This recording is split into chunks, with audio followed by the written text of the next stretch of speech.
Hi, everybody. I'm here. I was. I was here. Check it out. Little camera instability tonight.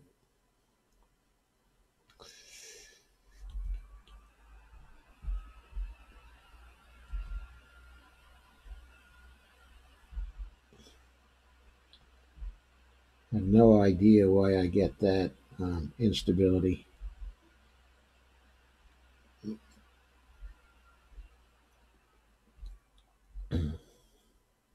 There it is again. Okay, please hang in there. I'll get this worked out eventually. Once things start up in earnest, it usually sticks around for the whole live stream. So hang on a second. Second more.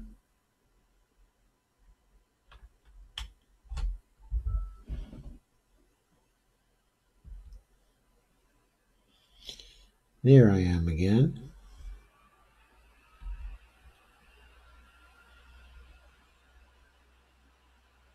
There we go. Okay, tonight I want to talk about the family farming crisis in America. And then I want to connect that to Bernie's plans for the revitalization of our rural areas. I think this topic is a very important one, and I'm going to try and do it justice tonight.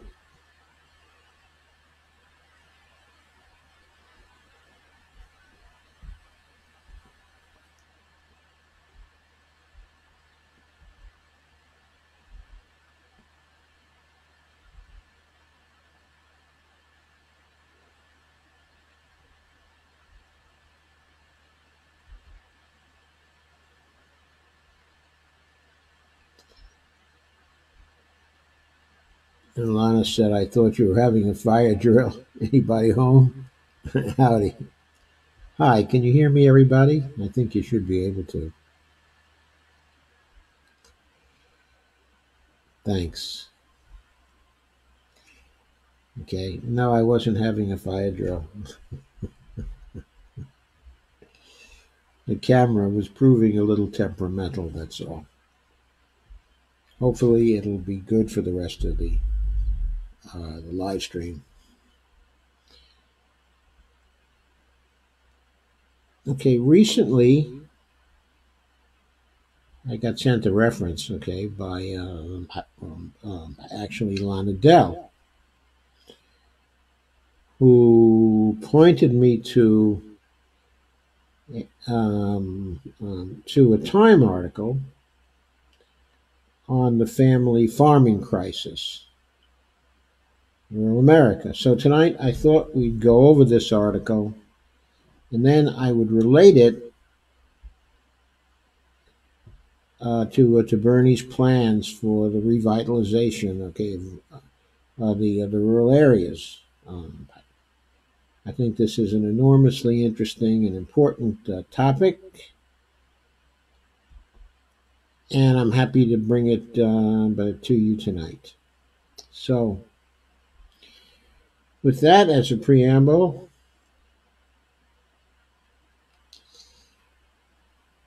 okay, and hello to everybody. Amber Lee, Lana, Brad Sandler, Kate Clark, Ryan, and Dolores. Hi, Dolores. Elaine McForbes. Hi, Elaine. And a number of other of you who are also here. With that, anyway, as a preamble, okay, I'm going to go to the article. Oh, Amber says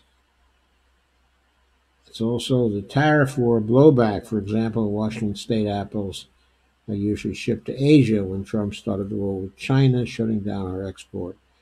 Apples flooded the domestic market, crippling apple farmers in the Midwest and back east. Oh, those Eastern apples. I love those Macintosh apples. Those are good. Anyway,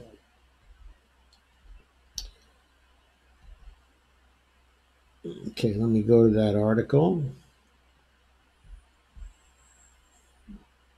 Not quite there yet, but hang in there. We'll get there.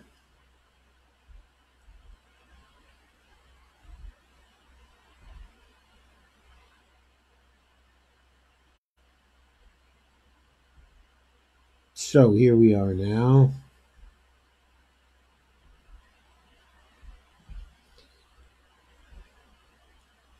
Let me adjust.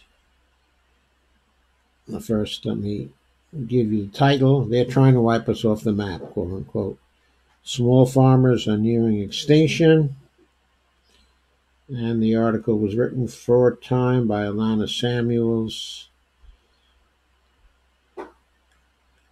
from Fremont, Wisconsin.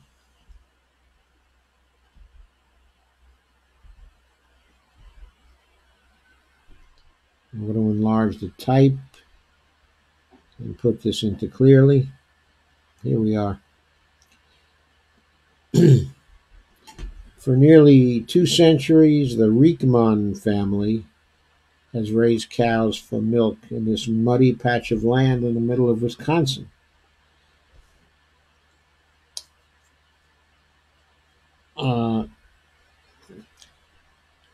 Uh, so,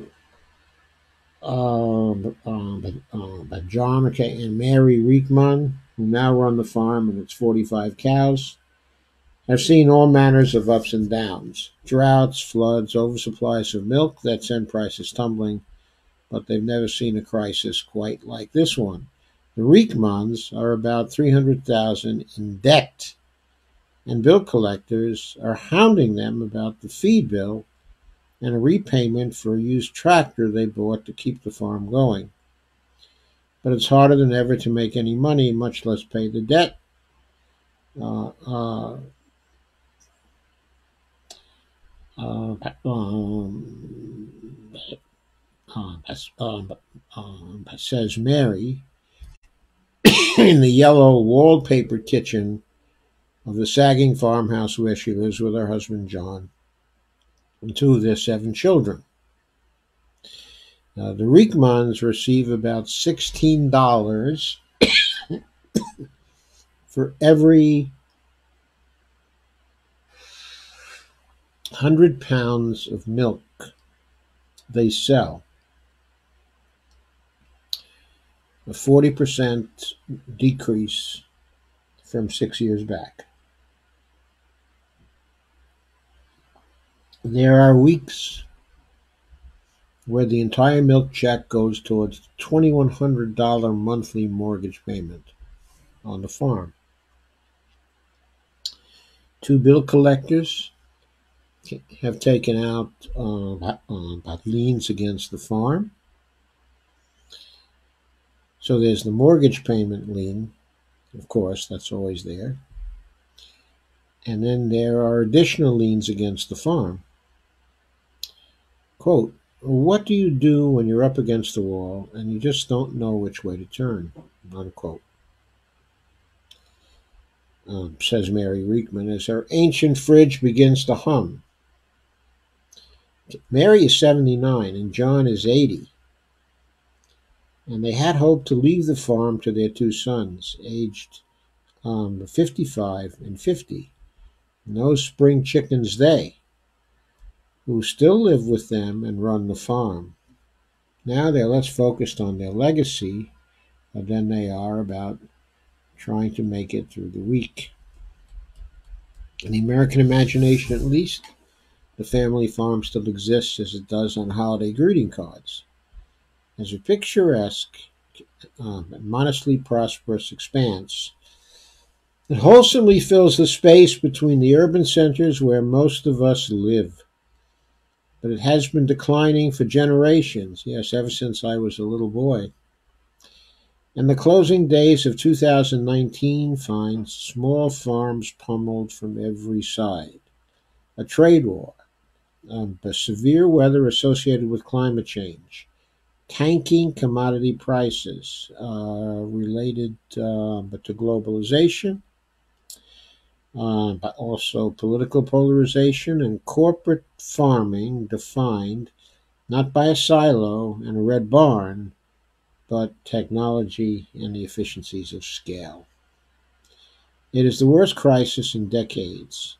Chapter 12 farm bankruptcies were up 12% in the Midwest from July of 2018 to June of 2019. They're up 50% in the Northwest. The Northwest is where Amber lives, as I recall. Tens of thousands have simply stopped farming, knowing that reorganization through bankruptcy won't save them. The nation lost more than 100,000 farms between 2011 and 2018, 12,000 of those between 2017 and 2018 alone. The Reekman's mantle in their home in Fremont, Wisconsin on 20th of November 2019. That's the caption for a picture, which I'm not showing on the screen right now. Farm debt at $416 billion is at an all-time high. More than half of all farmers have lost money every year since 2013, and lost more than 1,644 this year. Farm loan delinquencies are rising. I don't know how much of that farm debt is the debt of small farmers, but it strikes me simply reading this that if we can afford to bail out but the banks, and if Bernie Sanders' program includes in it what would now amount to a $1.6 trillion bailout of student loan debt,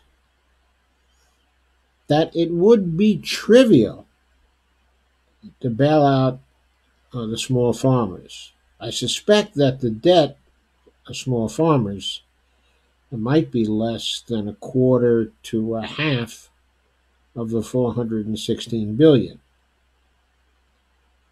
There are probably statistics on that, and I can probably find out. I didn't have time for this stream to do that. But to save those farms, to get them out of any financial difficulty,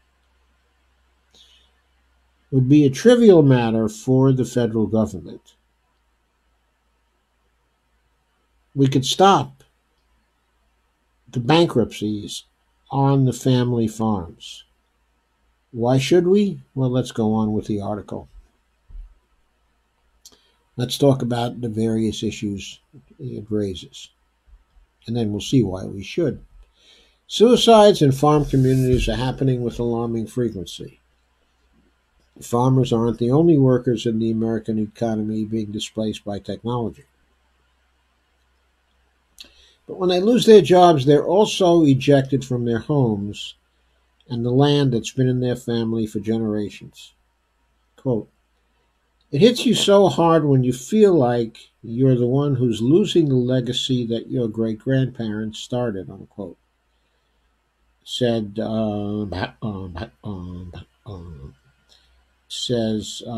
by Randy Recker, a Wisconsin dairy farmer who struggled with depression and whose neighbor, Leon Statz, committed suicide last year after financial struggles forced him to sell his 50 dairy cows. Recker estimates he's losing $30,000 per month. That continues over a period of years, just 1 year. he'll be $360,000 deeper in debt. So if it continues over a period of a year, and he's a small farmer, he probably won't be in business. Even large companies are facing unprecedented challenges, says the article. Dean Foods, a global dairy producer that buys milk from thousands of small farmers, filed for bankruptcy on Tuesday, November 12th, and is seeking a sale. It's a move that could further hamper farmers looking for places to sell their milk. Farmers have always talked of the looming disaster, but the duration and severity of the current crisis suggests an alarming and once unthinkable possibility. That independent farming is no longer a viable livelihood. Small farms, defined as those that bring in less than $350,000 a year before expenses, but these accounted for just a quarter of food production in 2017, down from nearly half in 1991. In the dairy industry, small farms accounted for just 10% of production. The disappearance of the small farm would further hasten the decline of rural America, which has been struggling to maintain an economic base for decades. Quote, farm and ranch families are facing a great extinction, unquote, says Al Davis, a Nebraska cattle producer and former state senator. Quote, if we lose that rural lifestyle, we've really lost a big part of what made this country great, unquote. Well, I don't know how I feel about that particular statement, but it's enough for me that the farm and ranch families don't want to lose their lifestyle and would like to farm. And it's enough for me to know that for a variety of reasons that we'll be getting to, there are reasons why, very good reasons why, we don't want to lose our family farmers. So going on, the perfect storm of factors has led to the recent crisis in the farm industry. After boom years in the beginning of the 21st century, prices for commodities like corn, soybeans, milk, and meat started falling in 2013. The reason for these lowered prices is the twin forces upending much of the American economy, technology, and globalization. Technology has made farms more efficient than ever before, but economies of scale meant that most of the benefits accrued to corporate farmers, who built up huge holdings as smaller farmers sold out. Even as 4 million farms disappeared in the United States between 1948 and 2015, total farm output more than doubled.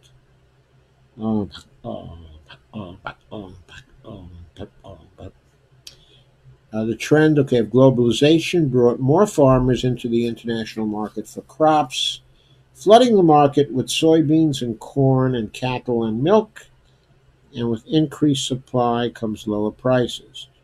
Global food production has increased 30% over the last decade, according to John Newton, the chief economist of the American Farm Bureau. If that's a good thing for feeding the planet, it also reduces what comes back to producers, whose costs don't fall with prices. President Trump's trade war hasn't helped things. After the United States slapped tariffs on Chinese goods, including steel and aluminum last year, China retaliated with 25% tariffs on agricultural imports from the U.S. China then turned to other countries, such as Brazil, to replace American soybeans and corn. Quote, "This was a market that took years to develop," says Barb Kalbach, a fourth generation corn and soybean farmer in Iowa, referring to China. Quote, "The president has worked very hard to make our markets unstable," unquote. Her soybeans are harvested and sitting in a grain elevator as she waits to see if China will buy despite the tariffs. Agricultural exports between January and August this year were down 5% or $5.6 billion from the same period last year. The Trump administration has made $16 billion in aid available to farmers that have been affected by the trade war. Those small farmers complain the bulk of the money has gone to huge producers with large crop but with large losses of crops. Around 40% of the $88 billion in farm income expected this year is going to come in the form of federal aid and insurance, according to the Farm Bureau Federation. Farm income absent that assistance at $55 billion is down 14% since last year and is half of what it was in 2013. Now, that doesn't address the specific problem of the small family farms. They're just in those totals. Smaller farms have found it especially hard to adapt to these changes, which they blame on government policy and a lack of antitrust enforcement. The government is on the side of big farms, they say, and is ambivalent about whether small farms can succeed. Quote, "Get big or get out," unquote, Earl Butz, who was Nixon's Secretary of Agriculture, infamously told farmers in the 1970s. More than 40 years ago, more than 45 years ago, we're talking. It's a sentiment that Sonny Perdue, the Agriculture Secretary under President Trump, has echoed recently.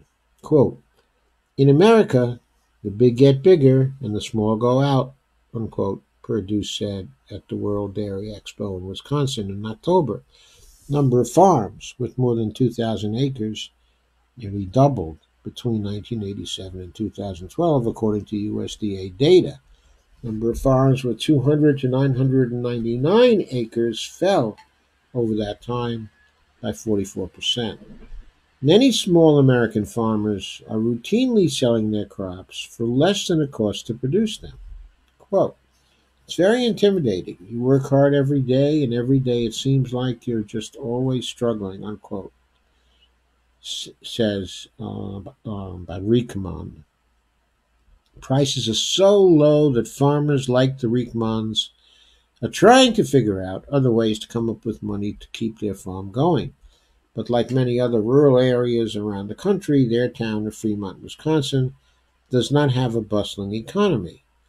Both the Kmart and another department store, Shopko, closed in Waupaca County this year, costing dozens of workers their jobs.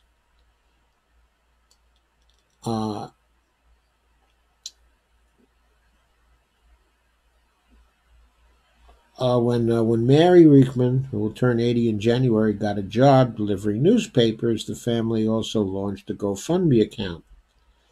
But after Mary crashed her car on a foggy night, her husband and sons convinced her to abandon her paper route. In the past, the family has sold calves to raise extra money, but John recently brought 2 calves to the stock market. Not to Wall Street, of course, to the stock market, the animal stock market, and got $20 for one and $30 for another. 2 years ago, those calves would have brought in $300 to $400 each. So where is the bailout for these small farmers? They're experiencing a disaster, a total depression, and the federal government won't help them at all. Quote, if somebody would have told me 20 years ago what it was going to be like now, I think I would have called him a liar, Riekman says. Heavy rain and unseasonable snow this year have also hurt many Midwestern farmers. This year, quote, has been one of the most significant weather event years, unquote, said John Newton, again, the chief economist of the Farm Bureau. Portions of Iowa and Nebraska and Minnesota experienced record flooding this year, with the upper Mississippi River receiving 200% more rain and snow than normal. Unusual rain and snow prevented farmers from planting on 19 million acres this year, the most since the USDA began measuring in 2007. Last year, by contrast, weather prevented planting on just 2 million acres. So, one thing reading between the lines of this article is the idea that when these great cycles in farming occur, great cycles in the weather, but great cycles in the market, there are no institutions standing by to smooth out these cycles in the economics of farming. Now, the big farmers who have access to capital can withstand these cycles, but the small family farmers cannot, because they don't have access to capital to keep them around.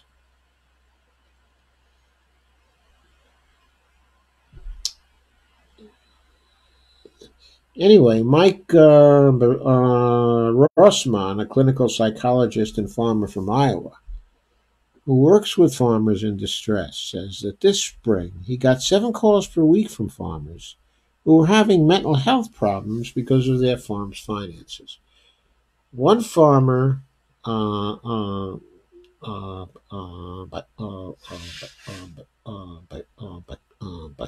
Mike Rossman to say he was considering suicide.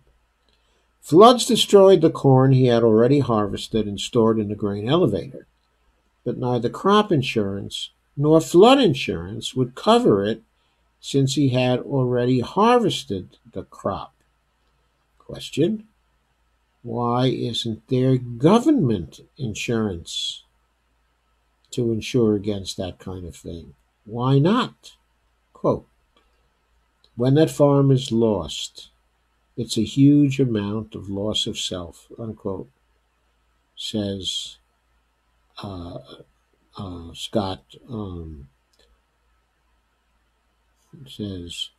Scott Marlowe, senior policy specialist at the Rural Advancement Foundation, which runs a hotline for farmers in danger of losing their farms. John Hansen, who runs an assistance hotline in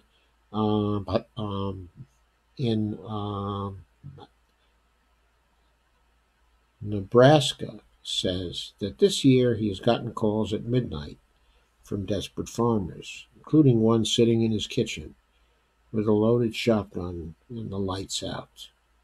Quote, it's very, very bleak for us, and many farmers I know are in the same boat, unquote, said Brenda Cochran, a small dairy farmer in Pennsylvania, who says she knows of 9 suicides related to low milk prices over the last 2 years. Quote again, it would take a miracle to sustain us for 5 years, unquote. Farm Aid operates a 1-800 hotline for farmers facing crisis. Calls to that hotline were up 109% last year from the year before, says Alicia Harvey, the director of Farm Aid's Advocacy and Farmer Services. The newest farm bill sets aside $50 million over 5 years for behavioral health supports for distressed farmers. Is the $50 million enough? I have no way of knowing, but I wouldn't be surprised if it's only 1/10 the amount that's needed. Rural America has been shrinking for decades, and the Great Recession accelerated that contraction as rural manufacturing jobs disappeared and people moved to cities and suburbs seeking work. That is indeed where the jobs are. Between 2008 and 2017, metropolitan areas that include central cities of at least 50,000 people accounted for 99% of all job and population growth, according to data crunched by David Swenson, an economist at Iowa State University. In the Midwest, 81% of rural counties saw population declines between 2008 and 2017. And in the Northeast, 85% of rural counties shrank over that time period.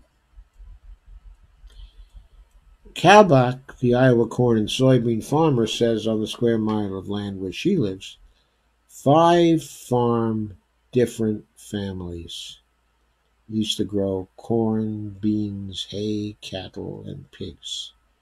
Over the past 15 years, the other 4 families have given up and moved away.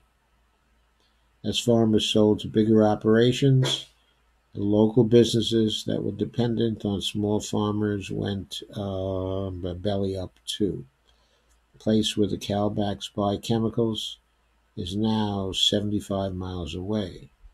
Her county's lone pharmacy closed earlier this year. There is no longer a local place where she can get farm equipment repaired. All the thousands of farmers that have left the land, all the businesses have gone with them, quote unquote, she says. So have the institutions that make a community, around 4,400 in rural districts, closed between 2011 and 2015.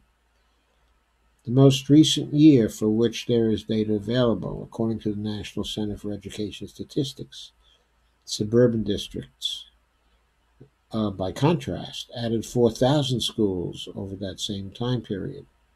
So where did the school children going to the 4,400 schools go to? Well, they went to suburban school districts. In Wisconsin's Dairy Country alone, the Antigo School District in north central Wisconsin closed 3 elementary schools this year, and 44 schools have closed since 2018. I used to have a lot of neighbors. Now I have almost no neighbors, says George Naylor, an Iowa corn and soybean farmer who's trying to transition to organic farming to stay afloat. Cochran is worried about the future of her rural Pennsylvania community as more farmers give up. 2 neighbor farm auctions are scheduled soon. The dairy refrigeration supply business where she buys equipment is on the verge of collapse. Young people seeing economic despair all around them get out as quickly as they can. Quote, I can see this as a wholesale removal or extermination of our rural class, unquote, she says. There's nothing on the horizon to turn around these rural areas. There's an increasing concentration of Americans in a few metropolitan areas. By 2040, 70% of Americans will live in 15 states. Which means, by the way, that the other 35 states will have a highly disproportionate advantage in the Senate of the United States, even more of an advantage than they have now in terms of having political power. The regions surrounding America's family farms may become the country's next ghost towns. Quote, we have to think about what we really want the rural areas in America to look like, says Jim Gordon, president of the National Family Farm Coalition. Quote, do we want it to be abandoned small towns and farmers who can't make a living and a lot of really big farms that are polluting the groundwater, unquote? Large farms, which have more animal waste to deal with because of their size, have been found to pollute groundwater and air. Most family farmers seem to agree on what led to their plight: government policy. In the years after the New Deal, they say, the U.S. set a price floor for farmers, essentially ensuring they received a minimum wage for the crops they produced. But the government began rolling back this policy in the 1970s with the rise, of neoliberalism, I might add, and now the global market largely determines the price they get for their crops. Big farms can do with lower prices for crops by increasing their scale. A few cents per gallon of cow's milk adds up if you have thousands of cows. Smaller farmers warn that a country without local farmers can create problems in the food supply chain. They're right. If one company is providing all the milk or cheese to an entire region, what happens when that planet gets contaminated or a storm isolates it from the rest of the country? It's an incredibly fragile supply chain, and when it fails completely, says Mr. Marlowe of the Rural Advancement Foundation. Family farmers say concentrating farmland among a few big companies is akin to feudalism, and un-American. And it also diverts whatever profits might come from farming to faraway investors, aggravating the economic and geographic divisions that feed the nation's political divide. Quote, there's a strong reason to be deeply concerned when instead of having 10 mid-sized dairy farms producing income whose owners spend it in town, you replace it with a large farm owned by a set of investors whose profits go running off to New York and Chicago, said Peter Carstensen, a professor of law emeritus at the University of Wisconsin Law School. Farmers say the best solution is government policy that cracks down on consolidation of the grocery stores and food processing facilities that buy food from farmers. Existing antitrust law would allow the government to prevent big mergers that mean farmers have fewer places to sell their crops and that supplies are more expensive. But those laws go largely unenforced, says Carstensen. Earlier this year, Wisconsin congressman introduced legislation to put a moratorium on large food and grocery mergers. Farmers are advocating for better antitrust enforcement across the country. In October, cattle ranchers held a rally to stop the stealing, quote unquote, to urge Congress to protect family farmers from the power of the monopolies. And in Vermont, dairy farmers have filed a lawsuit alleging that a conglomerate of milk buyers conspire to set low prices on milk. I want to bet that Bernie is very familiar with that suit. One category of small farmers is thriving in the current marketplace. Organic farms, who can charge a premium for their crops and who can sell them locally. There were more than 14,000 certified organic farmers in 2016, up 58% from 2011.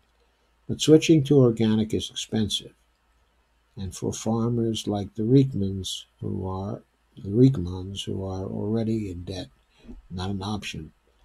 They haven't gotten a cent of aid from the government, Riekman says, since the assistance goes to the farms with the most farmland and animals. They're not holding their breath that anything will change. I sometimes feel, says Mary Rickman, like they're trying to wipe us off the map. Unquote. And there's a note about the National Suicide Prevention Lifeline, so that if anybody reading this has a suicide problem, they know where to go. So that presents a very, very bleak picture for rural areas. And reading it just makes one very, very sad.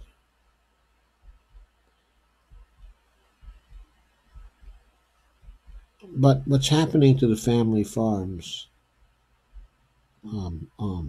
highlights a number of problems that we have. We know that it's the big factory farms that are poisoning the food chain with antibiotics and polluting the environment as well. And we also know that they're creating a rigidity in the supply chain that also creates a fragility in that particular chain and the possibilities of shortages when the factory farms start to fail or encounter environmental and climatic conditions that they are not able to handle. We also know that our diet across the United States has been getting very homogenized lately. There's plenty of food, but it's all the same kind, and it's all coming from the factory farms. And we're eating what the factory farms they are choosing to produce. Of course, the factory farms are choosing to produce what is popular with a majority of Americans. But at the same time, that means that the kinds of foods and the kinds of diets that gave people a variety not too long ago, which was better for the health of people, that those other kinds of foods are simply not available, or are available at very high prices that most families cannot afford.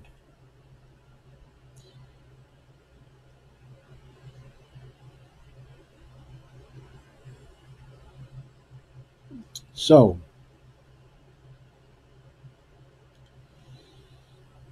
it's really heartbreaking to read, an article like this, and to read about the troubles that people on family farms, are having. But it's also extremely important to consider what might be done about it in not too brief a time. And that brings us to Bernie's revitalizing revitalizing rural America plan. Now, I've gone over this before here, and I think it's a very, very exciting plan. But with the Time article in mind, let's go over that plan again. It has three key points. Bernie wants to level the playing field for farmers and farm workers. He wants to empower farmers, foresters, and ranchers to address climate change and protect the ecosystems. And he wants to foster investment to revitalize our rural communities. The details of this, of course, okay, very important. But when we get into the details, okay, notice that first thing he says is that agriculture today is not working for the majority of Americans. It is not working economically for farmers. It is not working for the rural communities. The Time article highlights all this. And it's not working for the environment and highlights that too. But it's working for big agribusiness corporations that are extracting our rural resources for profit. For far too long, government farm policies have incentivized a quote, get big or get out, unquote, approach to agriculture. Exactly what the Time article talks about. This approach has consolidated the entire food system, reducing the net income of farmers and driving farmers off the land in droves. Just what the article reports on. As farms disappear, so do the businesses, jobs, and communities they support. Again, just what the article reports on. Moreover, 1 in 6 American children still live in food insecure homes. So, with all the food that we produce, it's not still not getting into food insecure homes. So, there's a problem with our distribution system. Industrial agriculture has taken a toll on the environment, and our rural communities have been left in a chronic state of economic decline and decay. Mid-sized and small towns have been decimated. Local businesses were replaced with national chains. Many schools and hospitals shut down, and good jobs left at an alarming rate. The next generation of rural Americans is finding better opportunities outside of the small towns where they grew up. Fundamental change in America's agricultural and rural policies is no longer just an option. It's an absolute necessity. Farms, foresters, and ranchers steward rural landscapes which benefit all Americans. They provide us with essential resources such as food, fiber, with building materials, renewable energy, clean water, and habitat for biodiversity. They also have an enormous potential to address climate change. With the right support and policies, we can have communities in rural areas that are thriving economically and ecologically. The following policies will drive a transition in our agricultural system away from a consolidated, profit-driven industrial model to one that rebuilds and restores rural communities. So, I wonder who the Riekmans in Wisconsin are intending to vote for in 2020.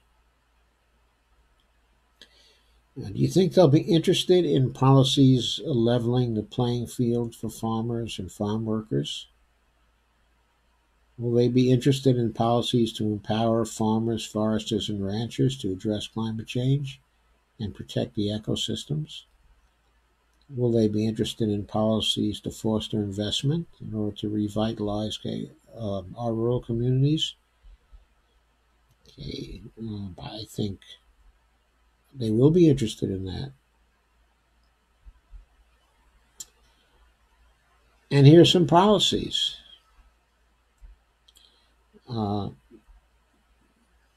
First, is to enact and enforce Roosevelt-style trust-busting laws to stop the monopolization of markets and breakup of existing massive agribusinesses. Would the Riekmans like that? I suspect they would. Place a moratorium on future mergers of large agribusiness corporations and breakup of existing agribusinesses. According to Food and Water Watch, consolidation in the pork packing industry has contributed to the 82% decline in the number of hog farms in Iowa between 1982 and 2007. That's amazing, unquote. In our country, just 4 companies slaughter 85% of beef cattle. That's crazy. USDA reports that between 2000 and 2015, quote, soybean sales from the largest four sellers rose from 51 to 76%. Also, after the Bayer-Monsanto merger, the two largest conglomerates now control 78% of the corn seed market. If Teddy Roosevelt were alive today, he would say to these behemoth agribusiness companies, he would say, break them up and working together. That is exactly what we are going to do.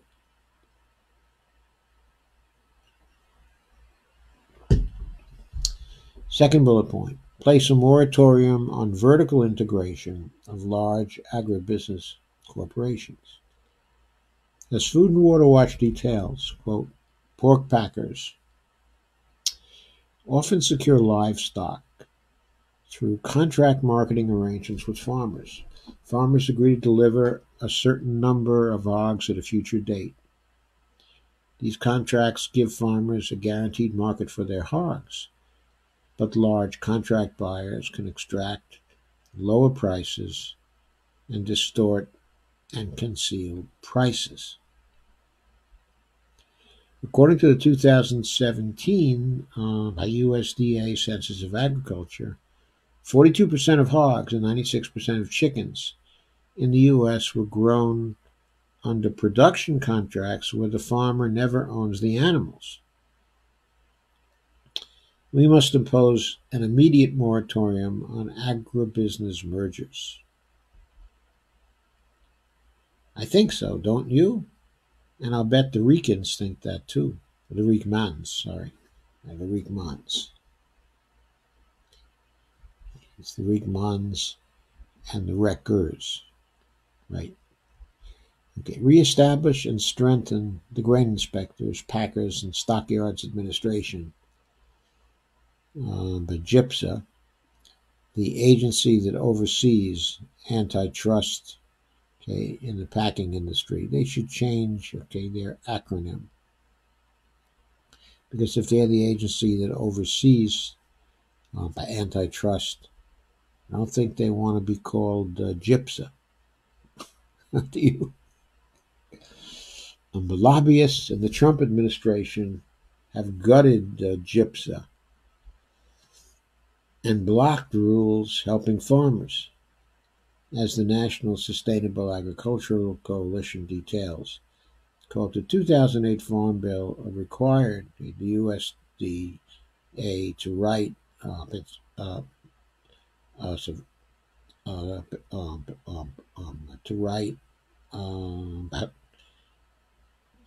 by regulations to empower GIPSA to provide basic protections for farmers who do business with these companies.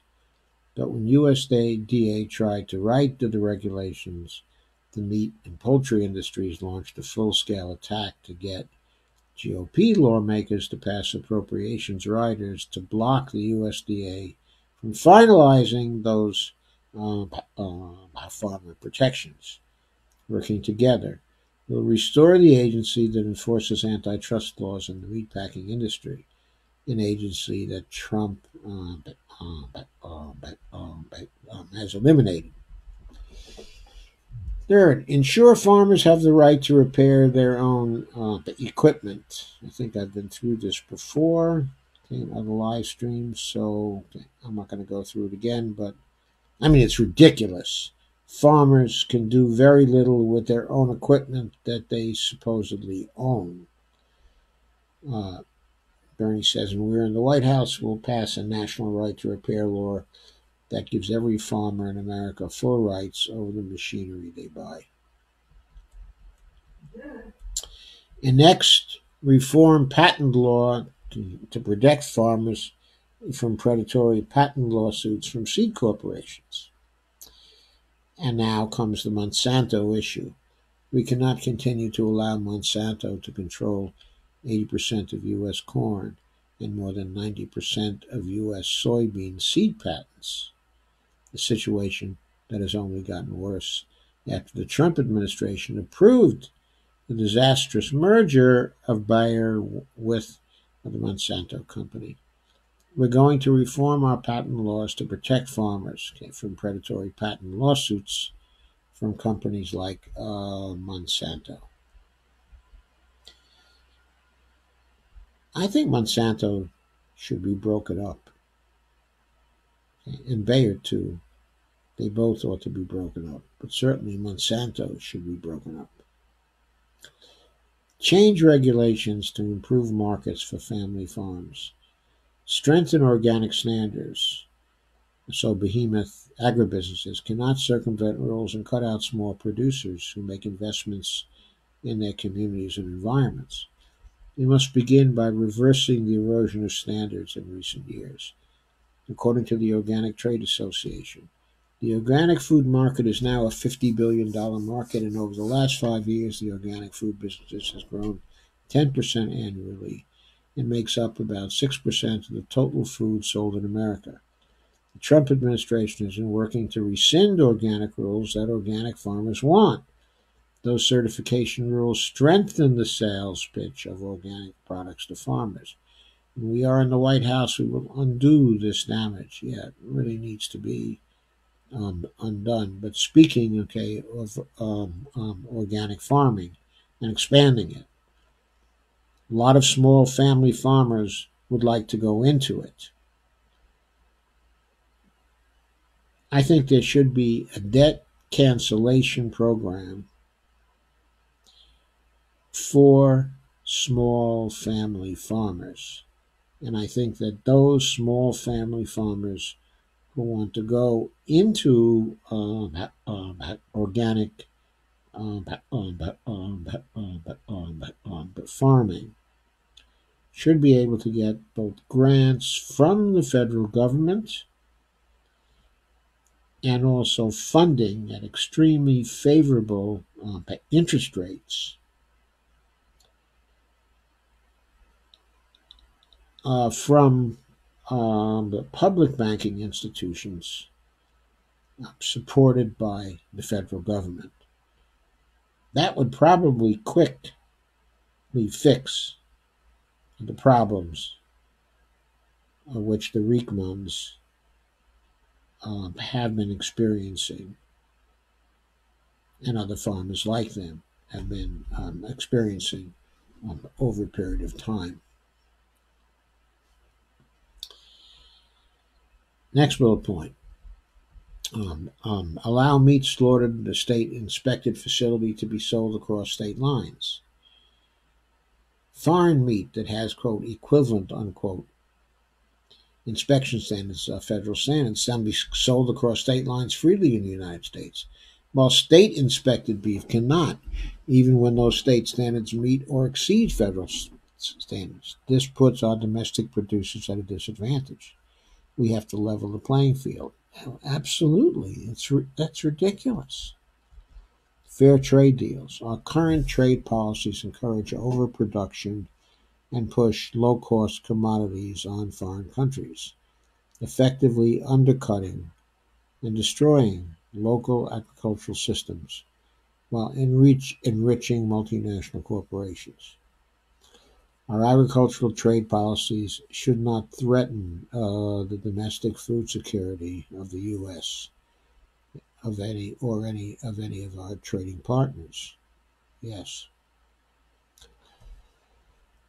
Bernie wants to classify food supply security as a national security issue. I think it certainly is. We need trade policies that safeguard food security at home and around the globe. Over 800 million people worldwide are affected by undernourishment or by food deprivation, including millions of small farmers threatened by climate change, volatile prices, and unfair trade practices. By 2050, food demand is expected to grow by 60%, while at the same time the amount of arable land is estimated to shrink due to climate change, urbanization, and soil degradation. We've already seen how food insecurity and conflict are linked to ongoing famines in East Africa, South Sudan, and Yemen. When we are in the White House, food supply security will be at the core of our national security. Develop fair trade partnerships that do not drive down the prices paid to food producers and that instead actually protect farmers here and abroad. Absolutely. That's certainly in accordance with public purpose here in the United States.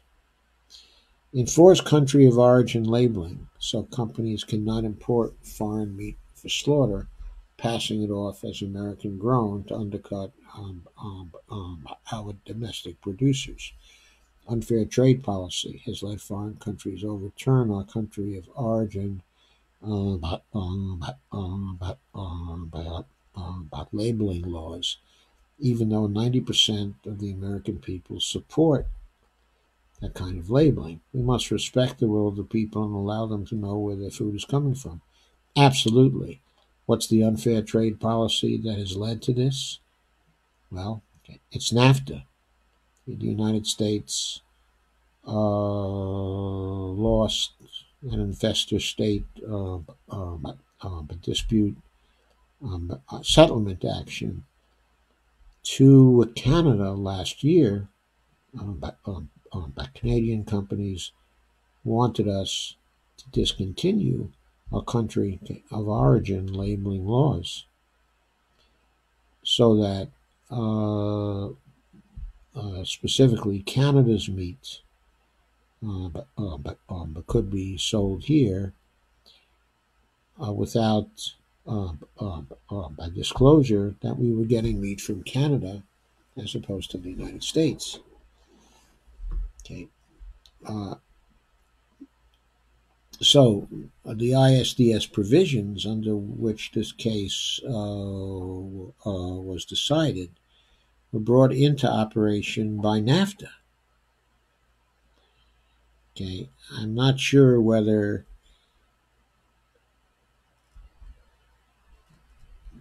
the new NAFTA, what is it, the MCA,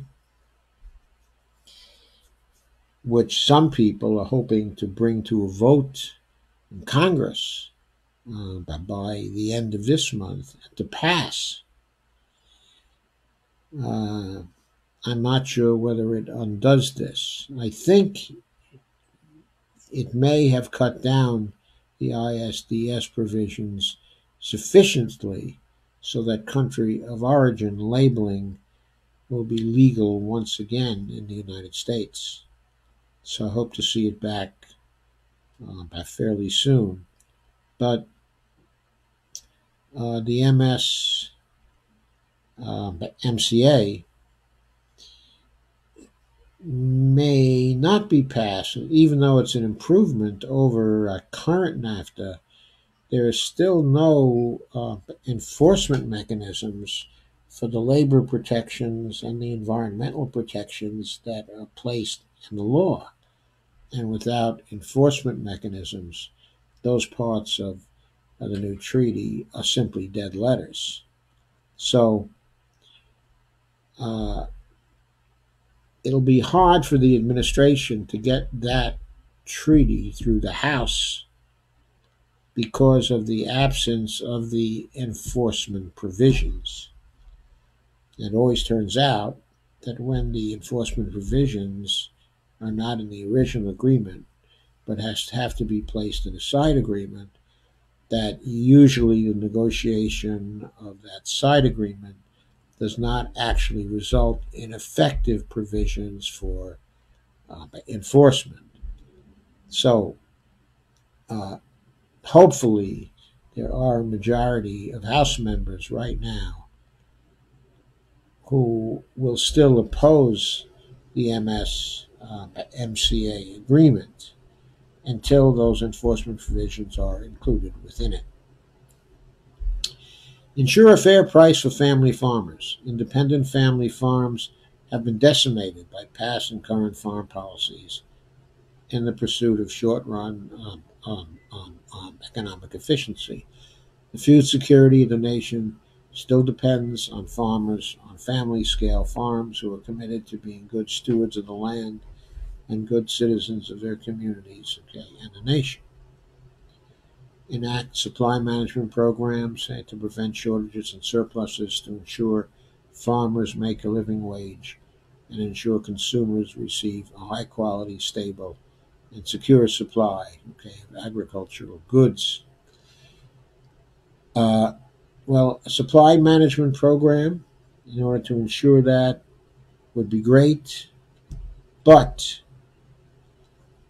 supply management programs in the past have not always worked to ensure that farmers make a living wage. So, what I suggest is that the federal job guarantee, which is part of Bernie's Green New Deal program, be used as a backup to ensure that farmers will make a living wage from their family farming. I think that's absolutely essential. That they be guaranteed a living wage, and that if they don't actually get it from the supply management programs, that the federal government stands ready to make up the difference so that a living wage can always be guaranteed to family farmers. Next bullet point, reestablish a national grain and feed reserve to help alleviate the need for government subsidies and ensure we have a food supply in case of extreme weather events. As we saw with most recent flooding in the Midwest, we can lose a huge amount of agricultural land and goods in a single weather event. Yes, we can. And we have to guard against that. So that's a very wise thing to do. Reform agricultural subsidies so that more federal support goes to small and mid-sized family farmers, rather than that support going disproportionately to a handful of the largest producers. Uh, I think the agricultural subsidies should be distributed to farms based on criteria of need, so that the small and mid-sized family farms get their fair share of support. We have to stop the situation where all federal aid goes to the largest farms. Next, transition toward a parity system to guarantee farmers a living wage. That means setting price floors and matching supply with demand so farmers are guaranteed the cost of their production and family living expenses. Pass comprehensive disaster coverage, allocate payments to independent family farming operations. Next bullet point, to provide relief to help to prevent independent family farm bankruptcies, which in areas like the Midwest are at their highest level in a decade. Help beginning and socially disadvantaged farmers get fair access to land and resources. When the average age of farmers is 58 and 95% of farmers are white, we need to help new farmers transition onto the land and ensure farming is a viable as a viable profession to support their families. How do we do that? Well, we recruit people who want to go into farming, and we recruit people who, when they go into farming, will concentrate on organic farming, and we give them programs of assistance that basically set them up, in business. Uh, with whatever financial aid, is necessary to do this. Uh, we also recruit family farmers who want to plant the kinds of crops that will sequester CO2 in the soil and help us to draw down the CO2 that's in the air. For example, hemp farming can help a great deal with that. So, when the average age of farmers is 58, that means fairly soon that a whole lot of those farmers will be retiring.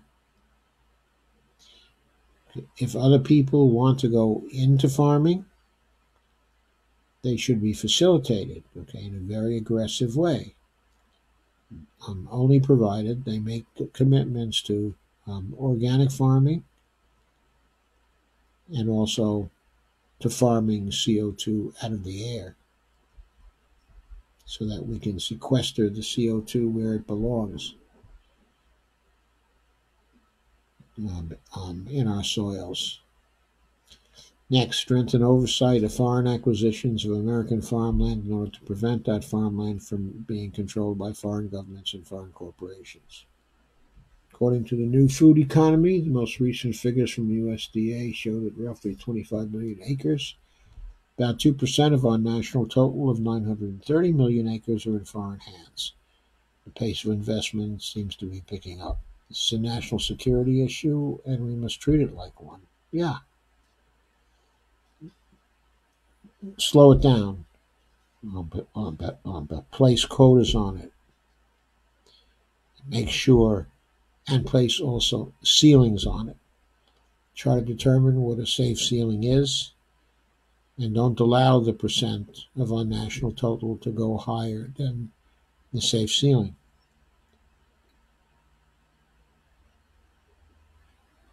Next, invest in beginning farmers to purchase land and equipment for sustainable farming. Exactly. It's in Bernie's plan already. Allocate government funding to purchase easements to ensure land stays in agriculture. Incentivize community ownership of farmland to allow more people to work the land and produce food for local consumers. How about farming cooperatives? We need a lot more of those. Make government-owned farmland available as incubator farms for beginning farmers. Incentivize programs, including 4-H extension programs and others, to ensure diversity of age, race, gender, ability, and sexual orientation, so we begin to eradicate systems and culture that prevent fair access to agricultural land and opportunities. 2017, 95% of all farmers accounted for were white, with black farmers reporting ownership declining at 10 times the rate it did for white farmers. That's on top of black farmers losing 80% of their land between 1910 and 2007, in no small part due to systematic discrimination. Today only about 5% of black farmers are reporting earning over $50,000 compared to 15% of white farmers. 52% of American women farmers said they felt gender discrimination. And we are in the White House who will eradicate discrimination in agricultural land and opportunities.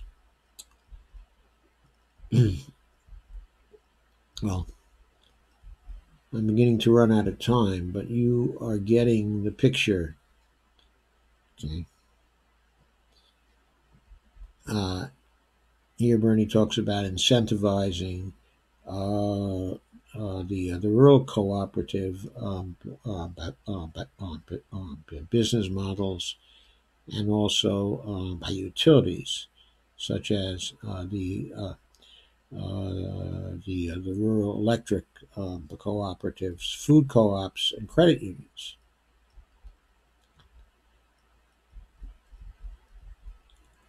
And then there are policies to empower farmers, foresters, and ranchers to address climate change and protect ecosystems. And then Bernie wants to pass comprehensive legislation to address climate change that includes a transition to regenerative, independent family farming practices. He wants to help farms of all sizes transition to sustainable agricultural practices that rebuild our rural communities, protect the climate, and strengthen the environment. Here are grants, technical assistance, and debt relief to farmers to support their transition to more sustainable farming practices. Support a transition to more sustainable management of livestock systems that are ecologically sound, improve soil health, and sequester carbon in soil. So these things are already in Bernie's plan. Create financial mechanisms that compensate farmers for improving ecosystems.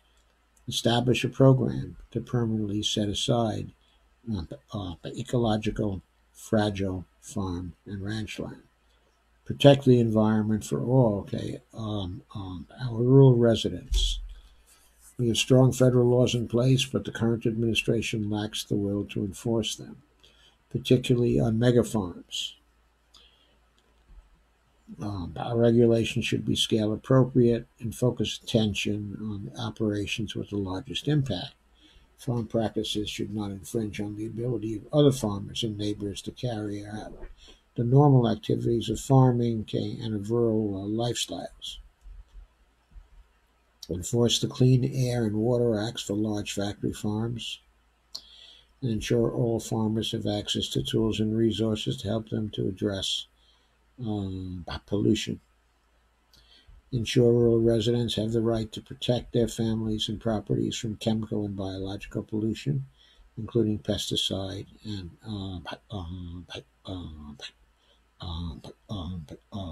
herbicide drift. Then there are policies to foster investment to revitalize our rural communities. Education. We must prepare the next generation to rebuild rather than to abandon rural America. We must guarantee a strong public education system, from child care up to college and jobs training programs for every child and young adult in America. Enact a universal child care program for every child in America that provides rural Americans access to local daycares. It is unacceptable that more than half of all children in Iowa don't have access to a child care space, while tens of thousands of Iowans live in child care deserts. Okay. How can this be done? Well, among other things, it can be done through the Job Guarantee Program. About local stakeholders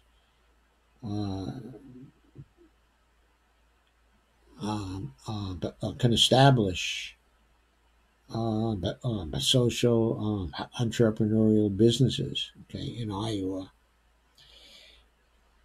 where there are child care deserts, and the salaries for people who work in those child care businesses can be provided under the Job Guarantee Program, but to these particular businesses, so that the owners would not have to pay salaries.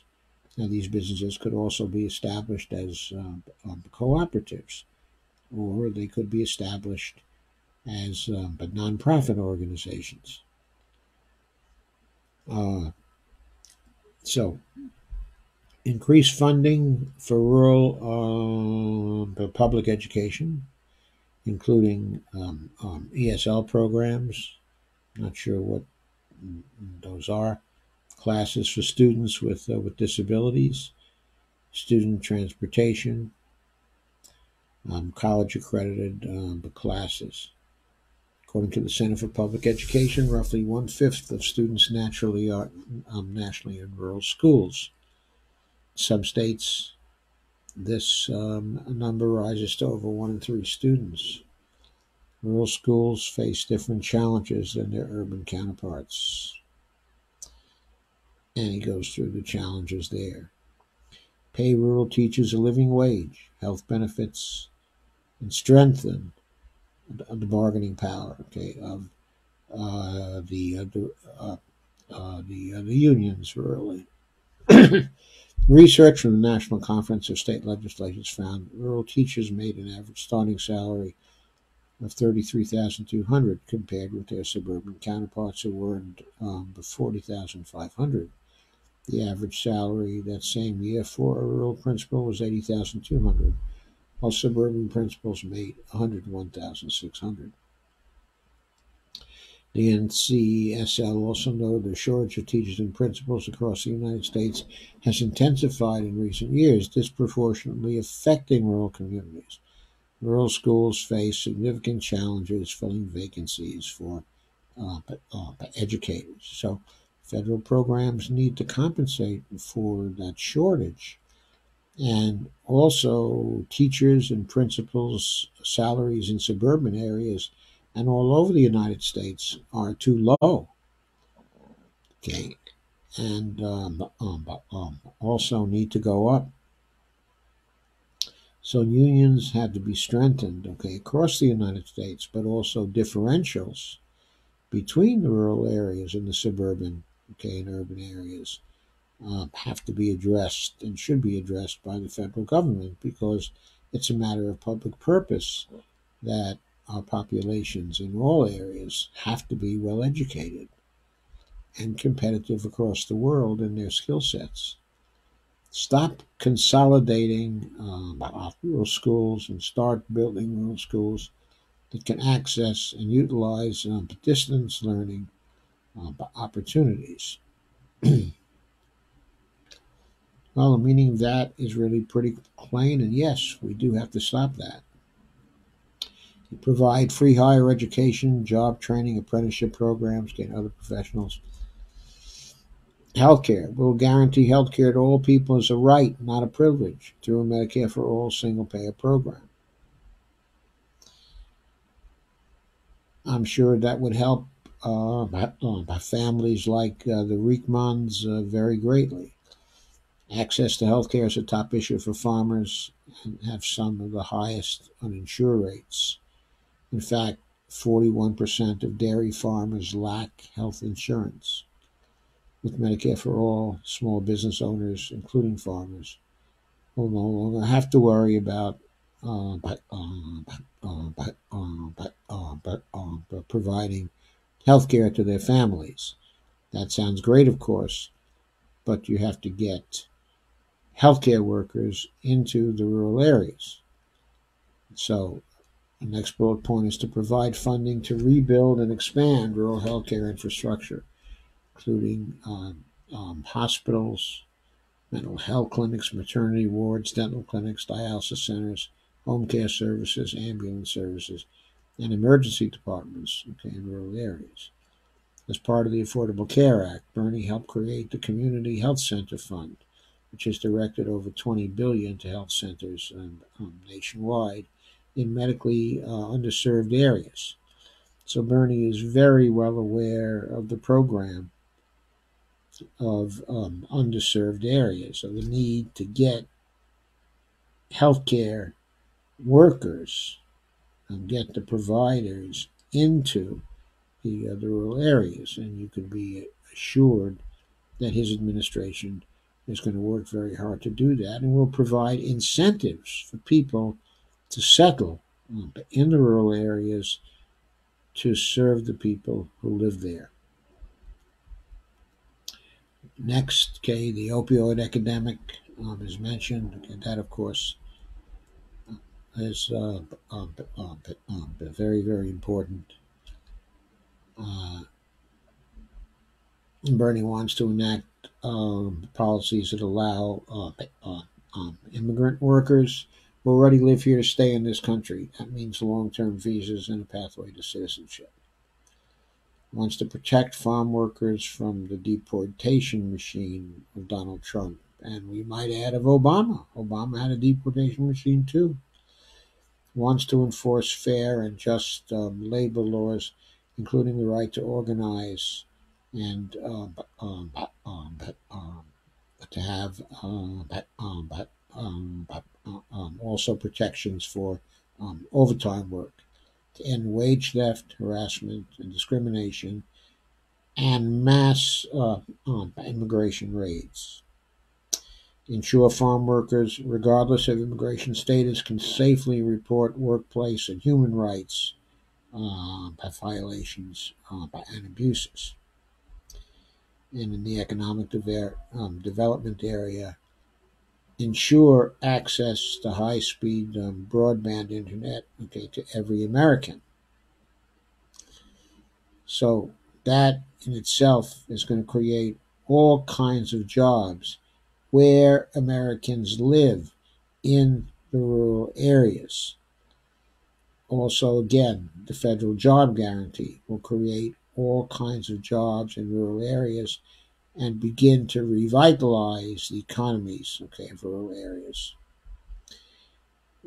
As Bernie says, raise the minimum wage to at least $15 an hour. Says we've got to raise the minimum wage to at least $15 an hour, to a living wage of at least $15 an hour. Saying that there's a living wage of at least $15 an hour doesn't make it true. We need to have a living wage paid in all of the local areas, okay, of this country. We need to have cost of living adjustments. So if it turns out that in a particular area, okay, a living wage is $18 an hour, that has to be the minimum wage in that area. If it turns out it's $23 an hour, that has to be the minimum wage in that area. The minimum wage has to be cost adjusted by law across the country, by federal law. By 2024, the Economic Policy Institute has projected that a single childless adult will need at least $31,200, the annual pay of a $15 an hour full-time worker, to afford a modest but adequate standard of living in areas across the United States. According to EPI, the single childless adult in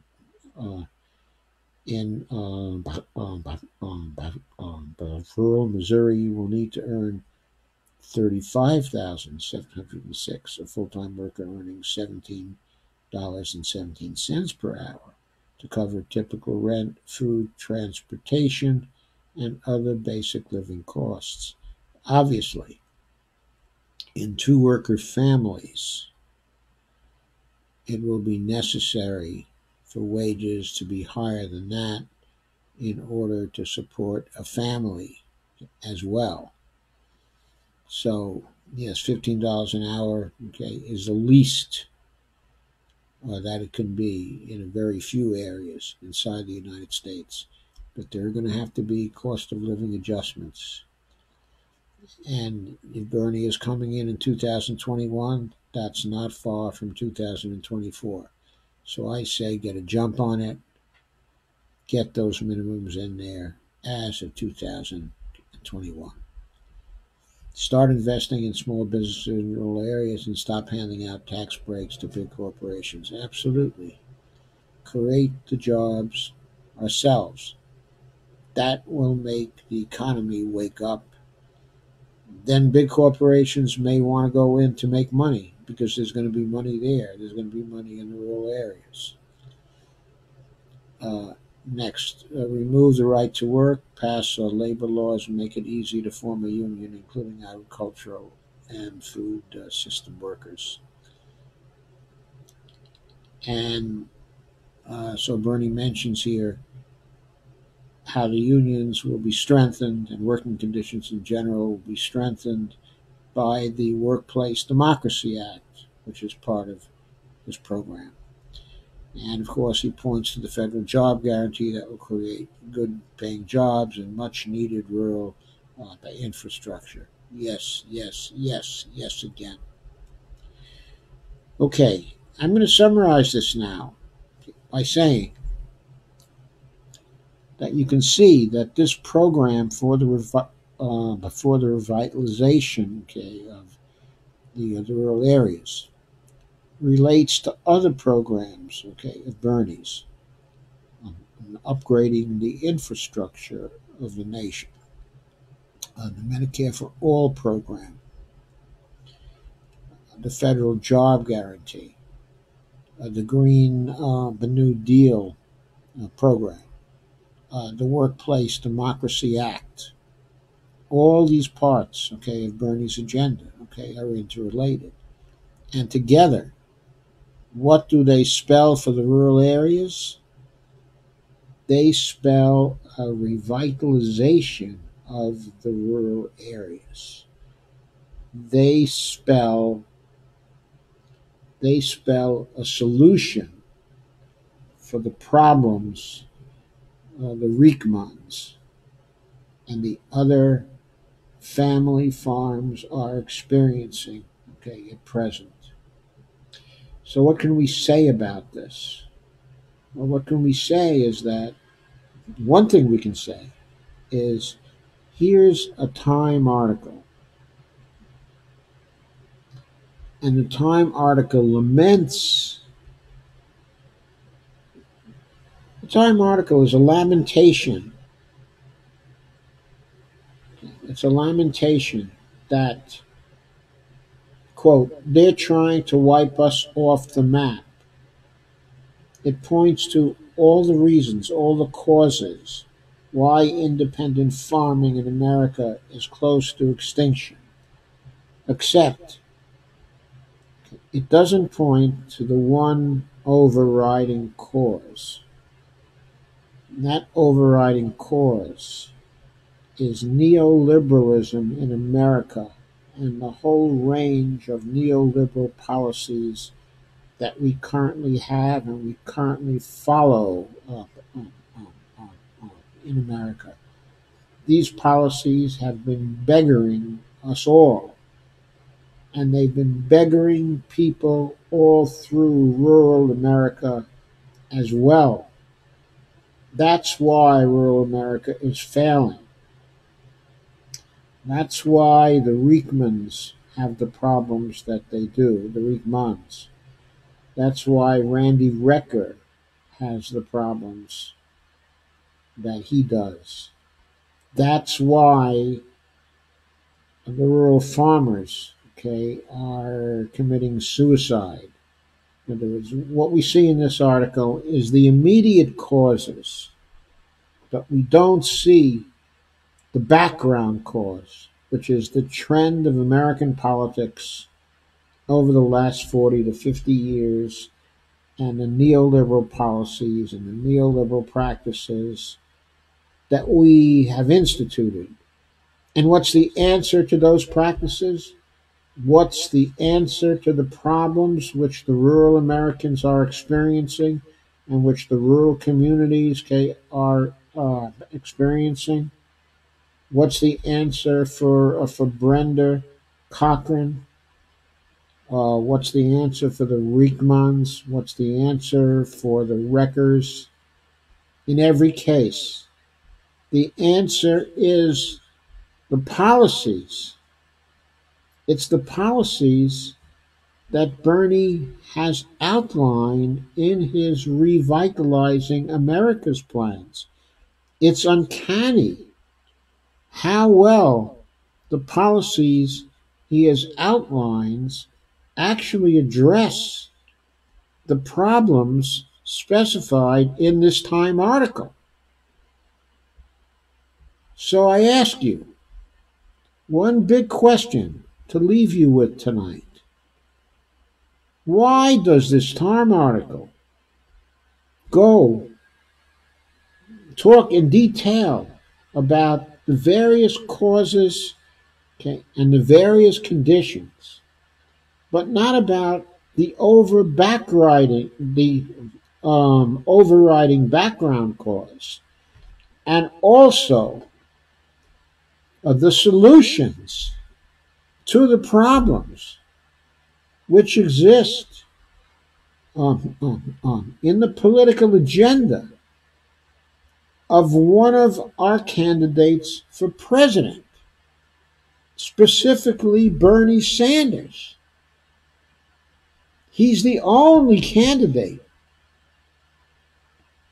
with a plan and with policies to address the revitalizing rural America problem.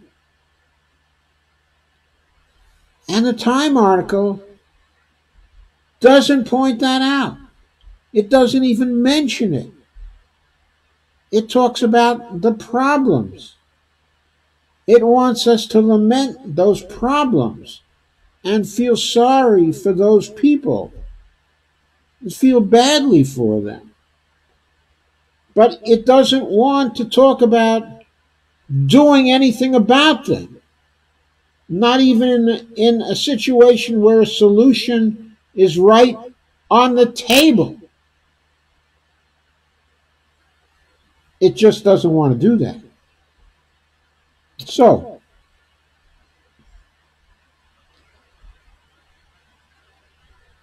there it is. The matching of this whole syndrome of problems to a comprehensive solution. And Time doesn't want to talk about it. I wonder why. Okay, I wonder why. So now I'm going to check in with you for your comments and questions.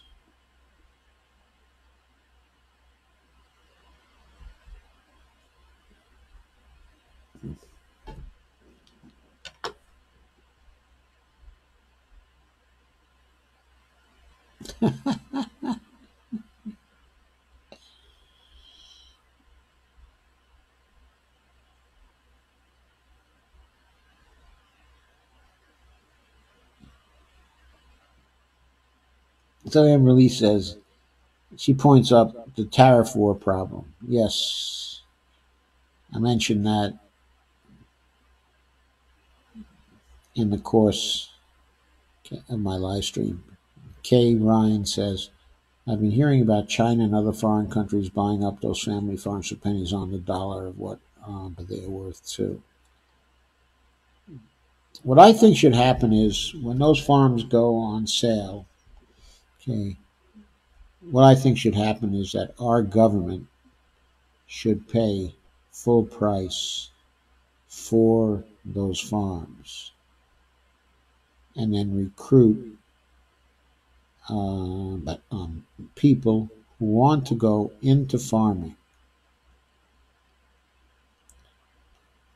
to become the family farmers on those farmlands and to devote themselves to organic, sustainable farming and to carbon sequestration.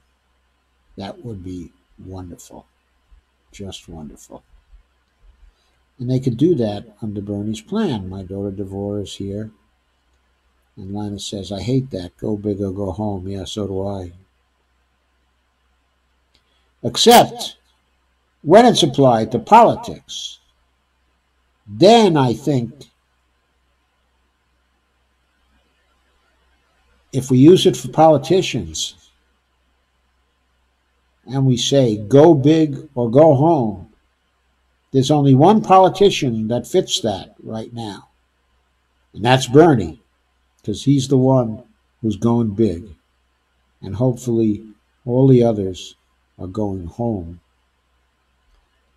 And Kay says, this country has become an oligarchy where monopolies own everything, including farms, sadly. Yes, more and more.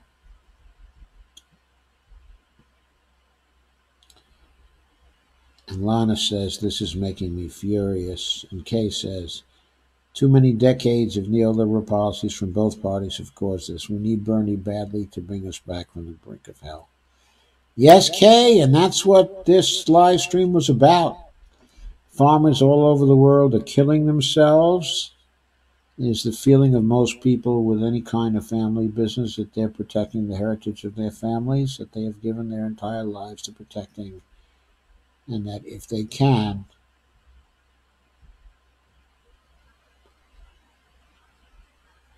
they can't hold on to them. They are failing all of their progeny, not to mention others who depend on them. It is the plan of Agenda 21 to move to centralized areas, and Monsanto has been working towards this plan for decades. Yes, absolutely true. They have. Hey, Rob, how are you doing? And Luann Simon has joined. But also Rob Rivera joined. And Cheyenne has joined. Hi, Cheyenne. And Liz Netherlands says, few of us who follow the news on social media use the information to realize the plight of our nation with the constant loss of our farmers. We fall under the control of companies like Monsanto who run the farmers out and at the same time control most of the companies that process food and supply it to the grocery stores. This is just what has been planned for Agenda 21. Walmart is part of this, okay, the demise of small towns, okay, rural communities. Absolutely, absolutely, Liz. Absolutely true. It's been a long process, and they have been part of it. Okay, there's no question about it. Uh, if Monsanto keeps growing and growing, there's only going to be one solution for them, and that's going to be nationalization. I don't think they want that, but I think they're working themselves into that. I think they better break themselves up soon in order to stop a nationalization, because otherwise that's what's coming. Rob Rivera says, did you hear about some small town called Baldwin, Florida? Didn't have a grocery store and nobody in private sector wanted to invest in one. The local government opened a store, employed people locally to run the store, offered great pay, okay, and benefits. As employees, they're public sector employees in big-time Trump country. How ironic. Right-wingers scream how much they hate socialism, yet their own ignorance proves even they like socialist things.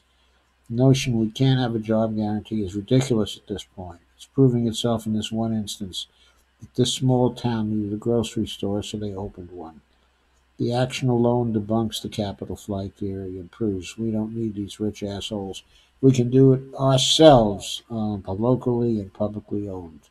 Maybe we can, but it would be much faster if we get a great influx of federal financing, which Rob, we can easily afford to do. Russ says the food is sugar heavy, GMO heavy, pesticide heavy, hormone heavy, antibiotic heavy, fertilizer heavy.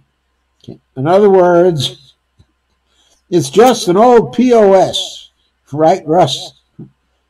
Organic farmers, if not already run out by Monsanto, are blocked at every turn. Well, organic farming is growing, as was indicated in the article.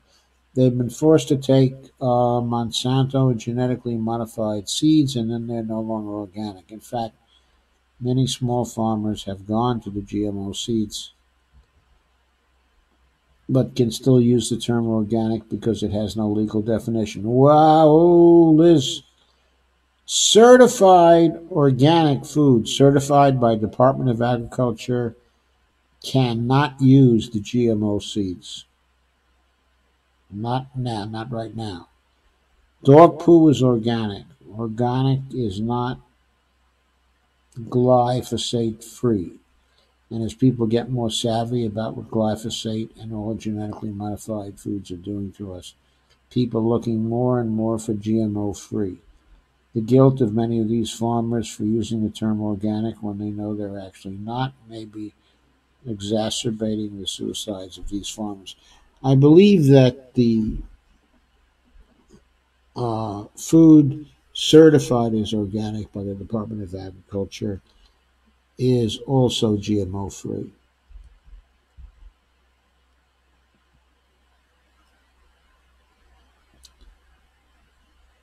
And Liz has a link which she asks us to read.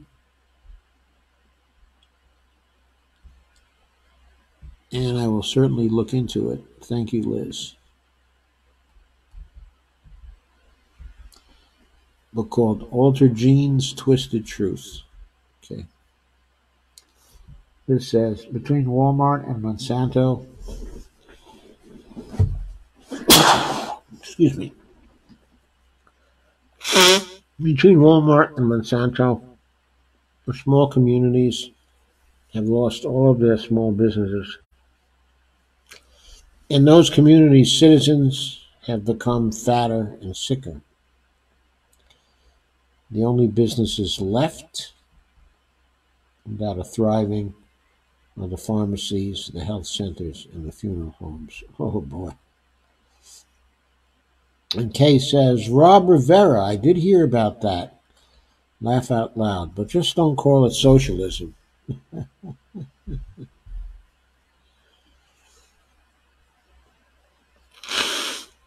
And Liz says,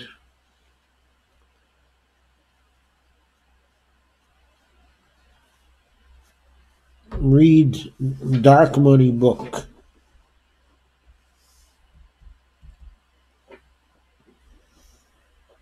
Okay, thanks, Liz.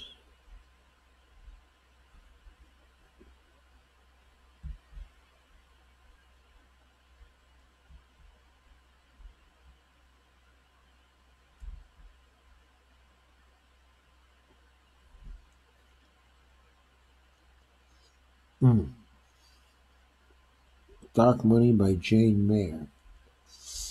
Thanks for that link, too.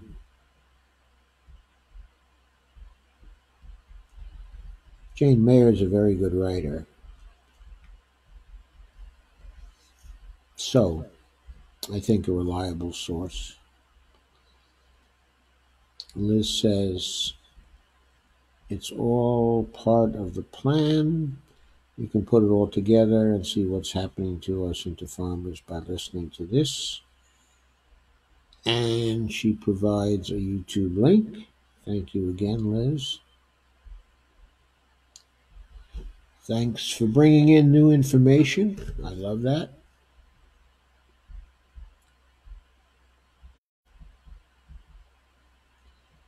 And Kay says Monsanto should be put out of business, in my opinion. I share your opinion, Kay. I share your opinion.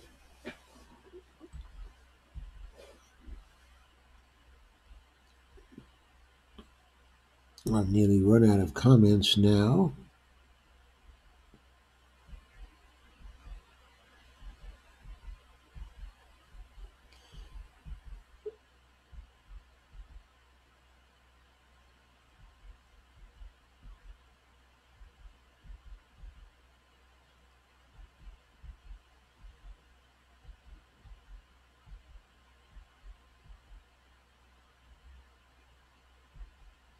A number of other comments have come in.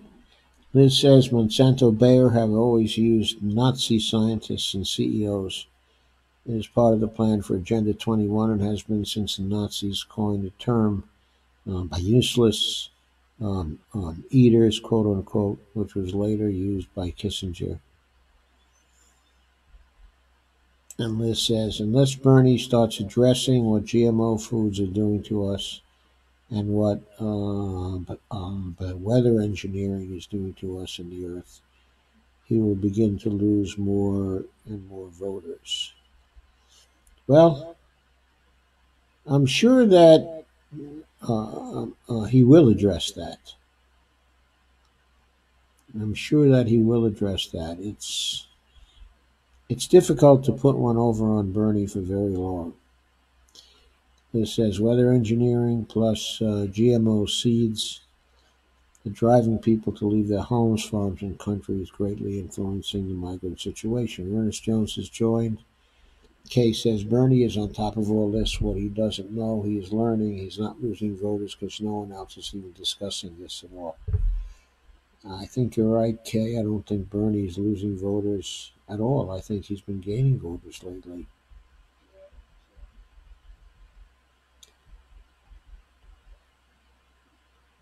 And Gopal Vizier has joined. Hi, Gopal. Dale Weaver has joined. Hi, Dale. And Russ says he's got to call it a night. Good night, Russ. I'll see you tomorrow, hopefully. And Bonnie Diane has joined. Thank you for coming, Bonnie Diane. And Lana says, that is great. Thank you, Lana. And Lana says, maybe we should contact the writer with Bernie's plan. Maybe we should. I mean, maybe the writer should write an article about Bernie's plan and see if they'll publish that in time. Or maybe she can find other more friendly places to publish it in. Like, for example, the Progressive magazine, which is based in Wisconsin, actually. And Rob says, hey, Yoda, just popping in and out because I'm in class. Well, thanks for popping in. Rob says, so I guess Warren was a flash in the pan. Well, I don't feel bad at all. Well, it looks like that now, but of course, it's far from over yet, Rob, so we don't know. We don't know yet what all is going to happen. So, any other comments or questions?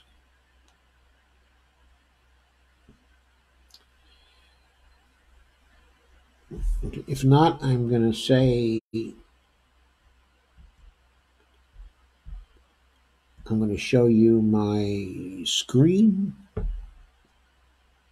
Please share, like, and subscribe. I know you've already shared the Facebook, but in about a half hour from now, I'll have a YouTube up, and I'd like you to please share, like, and subscribe to my YouTube channel. I really need to grow that channel. And please become a patron at www.patreon.com/Joe_Firestone. I'd really appreciate your becoming a patron, however small. Always helps. Even $1 a month helps. So thank you very much. Let me see if you have any other comments. Well, I don't see any more. So I'm going to say good night. And Lana, thank you for that article and for starting me on this track.